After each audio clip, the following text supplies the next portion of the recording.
तो hello friends, स्वागत है आपका एक और नए कमाल के वीडियो में। तो आज मैं लेकर आ चुका हूँ डेयरडेविल का सीजन 1 का एपिसोड नंबर 7। और आज मैं ज़्यादा बातें नहीं करूँगा, तो इसी वजह से चलते हैं सीधा कहानी की तरफ। तो एपिसोड की शुरुआत में हम एक आदमी को किसी से बचकर भागते हुए देखते हैं। अब ये जाकर अपने डेस्क में से एक बंदूक निकालता है और फायर करने लगता है, पर हम लोग देखते हैं कि जिस जगह इसने फायर करा है उस जगह तो कोई भी नहीं खड़ा, मतलब कि इस आदमी का शॉट मिस हो गया है। इतने में ही पीछे से एक आदमी आकर इसको मारता पीटता हुआ इससे ब्लैक स्काई के बारे में पूछता है। पहले तो ये आदमी कुछ भी बताने से साफ इनकार कर देता है, जिस वजह से गुस्साते हुए वो आदमी इसकी लिम्स पर अटैक करता है। तब जाकर ये आदमी बताता है कि ब्लैक स्काई तो न्यूयॉर्क चला गया है। अब जैसे ही उस आदमी को पता चलता है कि ब्लैक स्काई न्यूयॉर्क चला गया है, तो वो इस आदमी को जान से मारते हुए सीधा न्यूयॉर्क के लिए निकल जाता है। अगले सीन में हम मैट, कैरन और फॉगी को साथ में देख पाते हैं, जो कि डेयरडेविल के बारे में बातें कर रहे थे। अब इन लोगों की बातों से हम लोग जान पाते हैं कि फॉगी डेयरडेविल को पसंद नहीं करता, क्योंकि इसे ऐसा लगता है कि उसकी वजह से कैरन और इसकी डेट बर्बाद हो गई थी। पर कैरन क्योंकि जानती थी कि डेयरडेविल एक अच्छा इंसान है, तो उसे इस बात से ज़्यादा फर्क नहीं पड़ता। अब इसके बाद फॉगी और कैरन इसी बारे में बातें करते हुए यहाँ से चले जाते हैं। पर मैट ऑफिस में ही रहकर कुछ डॉक्यूमेंट को रीड करने लगता है और यहाँ से सीन शिफ्ट होकर लाइलैंड आउज़ली पर आता है। और ये वही लाइलैंड आउज़ली था जो कि विल्सन के लिए काम करता था, और पिछले एपिसोड में वेल्डरमेंट ने इसी के बारे में डेयरडेविल को बताया था। जैसा कि हम लोग जानते हैं कि लाइलैंड एक बुरा आदमी था, तो इसी वजह से वो अभी भी एक बुरा काम ही कर रहा होता है, जिसमें वो एक डॉक के मालिक को धमकाते हुए इसे बता रहा होता है कि आज रात इनके कुछ शिपमेंट्स इसके डॉक पर आने वाले हैं, जो कि इलीगल काम है, पर इसे कुछ भी करके उन शिपमेंट्स को वहाँ पर उतरवाना होगा, नहीं तो ये इसे जान से मार देंगे।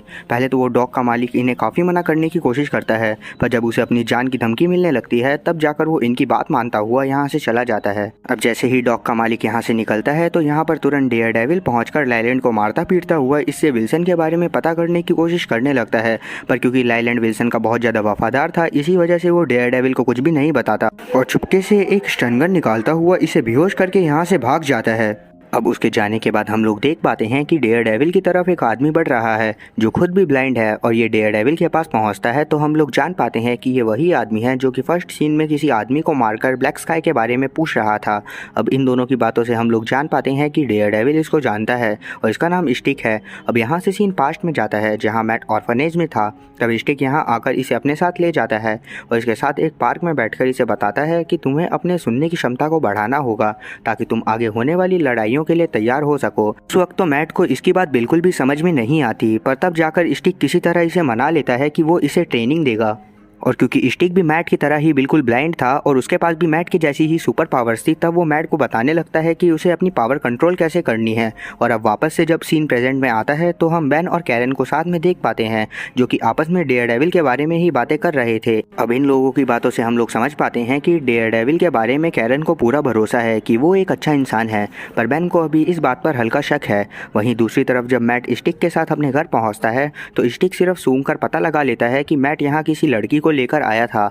तब मैट बताता है कि उस लड़की का नाम कैरन है, पर अब इसका उससे ब्रेकअप हो गया है, क्योंकि ये नहीं चाहता कि इसकी वजह से उसको कोई भी तकलीफ हो। इस पर स्टिकी से बोलता है कि तुमने बहुत अच्छा काम करा है, इसी वजह से तुम्हें अपने सभी दोस्तों को भी छोड़ देना चाहिए, ताकि किसी मिशन के दौरान अगर वो मर जाएं या उन्हें कुछ हो जाए, तो तुम्हें कभी भी गिल्टी फील ना हो, और साथ ही उनकी वजह से तुम्हारे मिशन पर कोई भी रुकावट ना आए। पर मैट ऐसा नहीं कर सकता था। तभी इस बात से मैट को याद आता है क्यों स्टिक ने ट्रेन करने के बाद उसे यहाँ पर छोड़ दिया था, और ऐसा इसीलिए था ताकि मैट को कोई भी खतरा ना हो। इस बात को समझकर मैट स्टिक के ऊपर हमला कर देता है, पर स्टिक इसे पकड़ लेता है और सीन वापस से पास्ट में जाता है, जहां स्टिक इसे लड़ाई करना सिखा रहा था। पर क्योंकि मैट बहुत ज़्यादा ही डिप्रेस्ड और मेंटली टायर्ड था, इसी वजह से वो हार मानने लगता है। तब स्टिक इसे दोबारा मोटिवेट करता हुआ खड़े होने को बोलता है। मैट काफ़ी ज़्यादा डरा हुआ था, क्योंकि इसे पता था कि इसके पापा की मौत इसकी वजह से हुई है, क्योंकि उन्हें पहले हारने के लिए पैसे मिल रहे थे। पर मैट ने ही उनसे बोला था कि आपको इस फाइट को जीतना है, और इसी वजह से वो उस फाइट को जीते थे, नहीं तो वो उस फाइट को नहीं जीतते। तब स्टिक इसे समझाता है कि इसमें तुम्हारी कोई भी गलती नहीं है, और साथ ही तुम्हें पास्ट में ना जीकर प्रेजेंट में जीना चाहिए, ताकि तुम आगे उन लोगों से बदला ले सको जिन्होंने तुम्हारे पापा को तुमसे छीना था। तब जाकर मैट किसी तरह वापस से खड़ा होकर स्टिक के साथ प्रैक्टिस करने लगता है। वहीं हम प्रेजेंट में देख पाते हैं, जहां मैट और स्टिक फिर से प्रैक्टिस कर रहे थे। तब प्रैक्टिस खत्म होने के बाद मैट इससे पूछता है कि तुम यहाँ पर वापस क्यों आए हो। इस पर स्टिक बताता है कि वो जापानीज लोगों को मार रहा है जो कि गलत काम करते हैं, और अभी ये यहाँ पर ब्लैक स्काई के पीछे आया है, जो कि यहाँ हथियार सप्लाई करने वाला है, ऐसे हथियार जो बहुत बहुत ज़्यादा ही खतरनाक हैं। तब मैट स्टिक से बोलता है कि ये इसकी मदद नहीं करने वाला। इस पर स्टिक बताता है कि इसे विल्सन के बारे में बहुत चीज़ें पता है, जिसमें ये बात भी शामिल है कि विल्सन ब्लैक स्काई से बहुत ज़्यादा डरता है। इतना बोलते हुए स्टिक इससे बोलता है कि खुद सोचो, अगर विल्सन को पता चलेगा कि तुमने उस आदमी को मार दिया जिससे वो सबसे ज़्यादा डरता था, तो वो भी तुमसे बहुत ज़्यादा डरने लगेगा। अब इस बात को सुनकर मैट कुछ सोचता हुआ स्टिक की बात को मान जाता है। वहीं हम कैरन को उसी बूढ़ी औरत से बातें करते हुए देखते हैं जिसने टूली के खिलाफ कंप्लेन करवाई थी, और तब बूढ़ी औरत इसे बताती है कि जो लोग इसके अपार्टमेंट में तोड़फोड़ करने आए थे वो बहुत ज़्यादा ही खतरनाक थे, और उनमें से एक के हाथ पर एक अजीब सा पैटर्न का टैटू था। ये जानकर कैरन इस बात को नोट करती है और यहाँ से वापस जाने लगती है। तब हम देखते हैं कि इसका कोई पीछा कर रहा है, और तभी वो अनजान आदमी कैरन को पकड़कर इससे पूछने लगता है कि ये उस बूढ़ी औरत के पास क्या करने गई थी। तब कैरन इसे कुछ भी ना बताती हुई ये छूटने की कोशिश करने लगती है, पर उस आदमी ने इसे बहुत ज़ोर से पकड़ रखा था। तभी पीछे से फॉगी आकर उस आदमी के सर पर बेसबॉल बैट से हमला करता है और कैरन को छुड़ाकर यहाँ से भाग जाता है। वहीं हम डॉक पर देख पाते हैं कि ब्लैक स्काई की शिपमेंट उतर रहे हैं, और यहाँ पर स्टिक और मैट पहले से ही मौजूद हैं। अब इन सबको रोकने के लिए स्टिक मैट को बोलता है कि तुम इन सबका ध्यान भटकाओ और मैं इनके ऊपर हमला करूँगा। तब डेयरडेविल स्टिक की बात मान जाता है और वो सभी लोगों को छुपकर मारता हुआ यहाँ से आगे का रास्ता बनाने लगता है, ताकि स्टिक को किसी को भी मारने में ज़्यादा परेशानी ना हो। तभी वो शिपमेंट भी नीचे उतर जाते हैं जिसमें एक बच्चे को बांधकर रखा हुआ था। तब हम लोग जान पाते हैं कि जिस वेपन की बात स्टिक कर रहा था वो वेपन दरअसल बच्चा ही है, जिसके फिंगरप्रिंट्स वेपन बॉक्स के कीज हैं।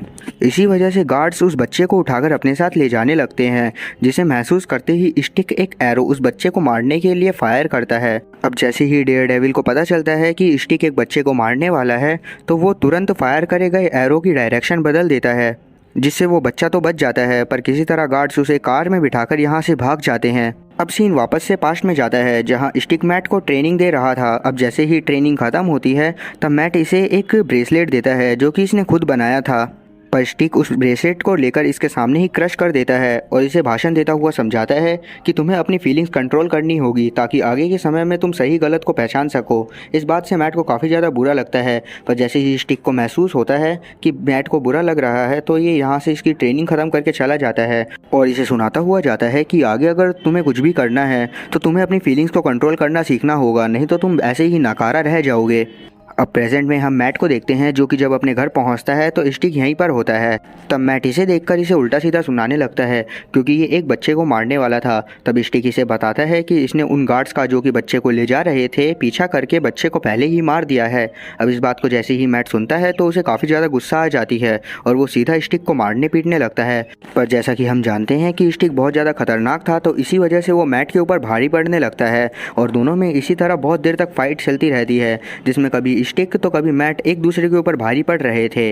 पर किसी तरह लास्ट में मैट स्टिक को हरा देता है। तब उसे हरा देने के बाद मैट इसे उल्टा सीधा बोलता हुआ न्यूयॉर्क सिटी से निकलने को बोलता है।